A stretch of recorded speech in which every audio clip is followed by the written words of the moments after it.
Salut, on se retrouve aujourd'hui pour une nouvelle vidéo. Aujourd'hui, on va parler de job étudiant.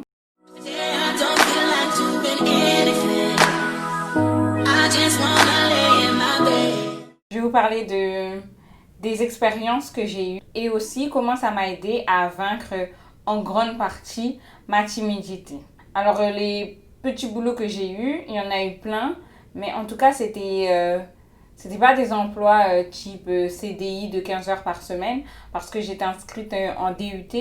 Et en DUT, on a un emploi du temps chargé, comme les BTS par exemple, ou comme au lycée en fait. Et en plus de ça, moi j'avais un planning qui changeait chaque semaine, que j'avais pas à l'avance. Donc c'était difficile pour moi de postuler à ce type d'emploi. Et de toute façon, j'étais beaucoup trop timide pour prétendre à un emploi comme ça. Et je vais vous expliquer pourquoi. Vous voyez au McDo, par exemple, quand quelqu'un vient prendre sa commande, si je suis en caisse, par exemple, quelqu'un vient prendre sa commande, ensuite, pour prévenir, je ne sais pas si c'est un autre système maintenant, mais pour prévenir les personnes en cuisine, je les entendais toujours crier. J'ai un burger! Je me disais, mais si je suis prise, comment je vais faire? Comment je vais crier un burger? Je peux pas. Franchement, je peux pas. Donc, parenthèse fermée. Je vais vous parler des petits boulots que j'ai fait. J'ai fait beaucoup de petits boulots à la mission. Et aussi, comme j'avais pas d'expérience, ces petits boulots, en fait, même on vous prend sans expérience. En tout cas, le premier. Pour que ce soit pas trop long, j'ai l'impression que c'est déjà long, je vais vous parler comment va se dérouler la recherche d'emploi. Ensuite, je vais vous parler de l'entretien. Ensuite, une fois que vous avez été accepté dans l'entreprise, comment, comment se débrouiller pour travailler. Et enfin, ce que ça m'a apporté moi. Ce que j'ai fait moi, c'était en premier lieu du street marketing. Du street marketing, c'est quoi? C'est juste distribuer des prospectus dans la rue ou dans un centre commercial, par exemple. Animation commerciale, pareil, vous êtes dans un centre commercial. Soit c'est dans le hall ou dans un magasin précis et vous devez vendre un produit. Et vous avez en général une animation, c'est ce qu'on appelle une animation. Ça peut être de la dégustation ou un test d'un produit, par exemple d'une machine à café, mais de toute manière, c'est toujours accompagné d'une dégustation. J'ai fait aussi de l'enquête téléphonique, j'ai fait de l'enquête sur le terrain, j'ai fait intérimaire pour H&M parce que les intérimaires, ils sont pas traités comme les vendeurs. Je vais vous mettre en fait tous les détails des agences pour postuler en barre d'infos. Donc si ça vous intéresse, checkez la barre d'infos et écoutez mes conseils. Pour postuler, ben, c'est très simple. Vous allez sur les liens que je vais vous mettre en barre d'infos et vous postulez. Mais ils reçoivent beaucoup de candidatures. Donc ce que vous devez faire, c'est au bout d'une semaine, si vous n'avez pas de réponse, c'est ne pas hésiter à relancer. Et quand vous allez postuler, je vous préviens, si c'est les agences d'hôtesse, street marketing ou même animation commerciale, ça dépend des agences. Moi, je me souviens qu'on me demandait d'envoyer une photo portrait et une photo plein pied. L'entretien, en général, eh ben, c'est pas du tout stressant ces entretiens, enfin pour ma part, c'est des entretiens collectifs.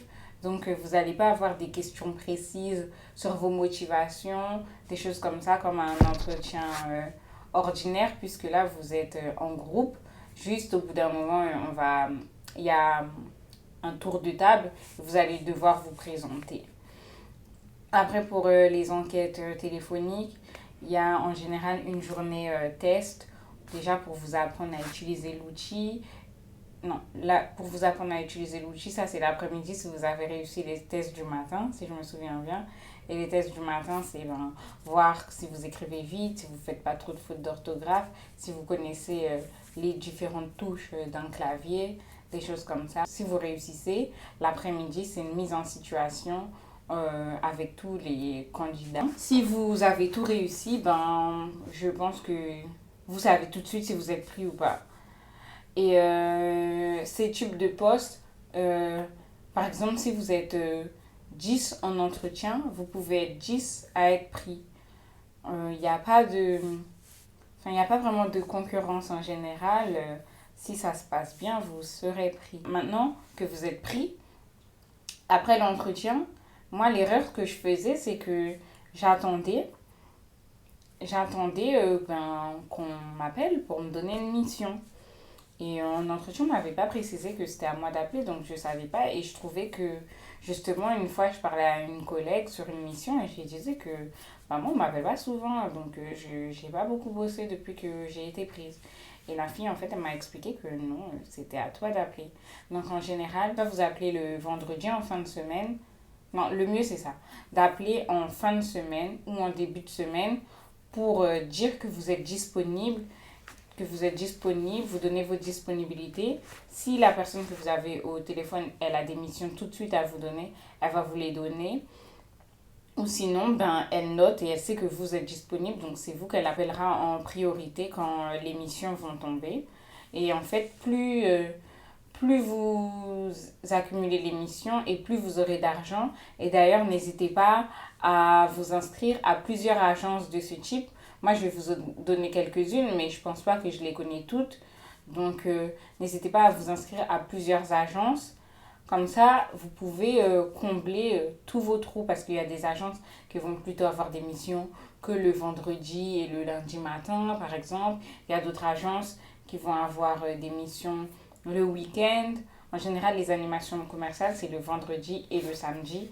Malheureusement, on va vous donner la mission que si vous êtes disponible les 2 jours, si vous êtes disponible que samedi, ça m'étonnerait qu'on vous donne la mission, mais on ne sait jamais. Ensuite, ouais, n'hésitez pas à accumuler les missions. Moi, je sais qu'il y a des missions que je faisais pas parce que c'était des missions d'hôtesse sur les salons. Il fallait faire plus d'1,70 m, je crois. Donc, si c'est votre cas, ben, ça vous fait une mission de plus. En plus, je crois que c'est mieux payé. Donc, plus vous accumulez les petites missions et plus ça vous fait un salaire correct. Parce que si vous attendez que les missions, elles vous tombent dessus, au final, vous allez faire quoi? Une vacation de 4 heures, ça ne vous fait pas grand-chose. Mais si vous arrivez à combler tous vos trous, franchement, ça peut aller. Et surtout si vous pouvez faire des animations commerciales. Le problème avec les animations commerciales, c'est que si vous n'avez pas d'expérience là-dedans, on ne va pas forcément vous donner la chance d'en faire. C'est pour ça que si vous êtes dans une agence qui fait et les animations commerciales et le street marketing, il faudra vraiment vous donner pendant l'émission de street marketing et être motivé pour le faire, sachant que c'est pas facile parce que le street marketing c'est dehors. Des fois il fait froid, vous devez quand même le faire et des fois vous avez une grosse quantité de flyers à distribuer, il faut tout distribuer. Ensuite, un truc que je dois vous dire, pendant que vous serez en train de travailler, vous allez avoir différents types de collègues. Vous allez avoir des collègues un peu chiants qui pensent que le travail, c'est ce travail-là, c'est le travail de leur vie, limite qu'ils vont vouloir vous donner des ordres. Déjà, il faut savoir que ce n'est pas leur rôle. Tant que vous faites votre travail correctement, franchement, vous n'avez pas d'ordre à recevoir de ce genre de personnes. Vous allez avoir des personnes totalement opposées, des personnes qui ne veulent pas travailler du tout, qui veulent carrément aller jeter le tas de flyers, le mettre à la poubelle et se promener. Ça aussi, je ne vous conseille pas de calculer ce genre de personnes parce que c'est possible que vous soyez surveillé sans que vous le sachiez. Et si vous faites ça, vous venez d'entrer dans l'entreprise et ça y est, vous êtes viré parce que vous avez suivi quelqu'un qui ne voulait pas travailler. Et après, vous avez un autre type, c'est mon expérience, hein, un autre type de personnes. C'est les personnes qui sont, par exemple, amies ou cousines ou proches en tout cas de la personne qui nous book sur l'émission et qui captent le moindre fait et geste, qui limite vous interroge, vous pose des questions pour ensuite aller rapporter en fait à la bookeuse. Donc voilà, moi je vous conseille pas de lâcher tout ce que vous avez à l'intérieur de vous aux gens. Vous venez, vous faites votre boulot, vous rentrez chez vous. Après, si vous voulez faire ami-ami avec les gens, c'est vous. Mais si vous en dites trop, je suis pas responsable, j'avais prévenu. Donc voilà, je pense que j'ai tout dit sur le boulot. Après, si vous avez des questions un peu plus précises, moi, en fait, le truc que j'ai beaucoup fait, c'est les animations commerciales. Bon, j'ai fait beaucoup de street marketing, mais franchement, j'aimais pas, hein. Je trouve que le temps, il passe pas du tout vite. Et le street marketing, ça va, ça passe vite, mais après, ça dépend de où vous êtes positionné. Il y a des lieux où on va vous donner un magasin. En fait, le magasin, il y a zéro fréquentation et en plus, ils souhaitent que vous vendez des produits. Donc, c'est pas facile. Après, il y a une autre agence, je n'en ai pas parlé, où on peut vous envoyer en magasin, en rayon, en fait, pour remplir les rayons. Franchement, ça, moi, j'aimais bien parce que ça passe vite, hein.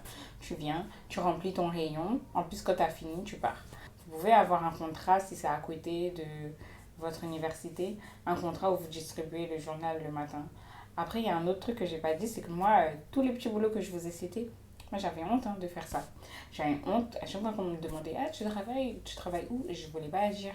Mais il n'y a pas de honte à avoir, hein, c'est un boulot. Et je préfère faire ça que de ne pas avoir de travail. Et surtout que c'est payé un peu plus du SMIC. Bon, du SMIC horaire, parce que bon, vous ne faites pas 35 heures. Au final, SMIC pour SMIC, c'est le même argent. Donc, il n'y a pas du tout de honte à avoir. Et puis, c'est des jobs étudiants. Vous faites des études. Donc, au final, vous n'allez pas faire ça toute votre vie, à part si vous découvrez une passion pour l'animation commerciale. Mais sinon, voilà, il n'y a pas de quoi avoir honte. Même de l'uniforme, parce qu'il y a des uniformes. Des fois, il faut représenter la marque. Ce que ça m'a apporté, franchement, c'est comme ça que j'ai découvert le monde du travail. Ça m'a quand même beaucoup apporté parce que je cherchais des stages dans le graphisme. On voyait que j'étais une personne qui travaillait, quoi, qui était débrouillarde. Donc c'était plutôt bien vu dans mon CV. Surtout que vu que vous travaillez pour plusieurs agences différentes, ben, ça fait beaucoup de lignes en fait. Ça fait beaucoup de lignes rapidement dans le CV. Et du coup, ça c'était plutôt bien. Après, ça m'a permis de m'ouvrir aux gens, d'aller parler aux autres plus facilement, avec beaucoup plus d'aisance. Puisque, ben, si par exemple vous devez distribuer des flyers, vous devez vendre un produit, si vous restez comme ça, personne ne va venir vers vous. Donc, d'aller vers les gens, au contraire, parfois j'avais des compliments, des personnes à qui je distribuais un flyer. Elles me disaient, ah, tu me donnes envie de... Ton flyer, je m'en fous, mais tu me donnes envie de prendre ton flyer parce que tu es souriante, etc. Donc, voilà. Aussi, je me souviens que j'avais distribué pendant une longue période un journal. Et il y avait carrément à Noël une dame qui m'avait ramené des chocolats parce que ben, tous les matins, elle me voyait. Et du coup, elle avait envie de m'offrir des chocolats. Donc, c'est à vous, en fait, de rendre votre mission agréable. Plus vous avez envie, plus vous êtes agréable envers les personnes et mieux votre journée va se passer. Et franchement, maintenant, par rapport à comment j'étais avant et maintenant, la timidité, ça n'a rien à voir.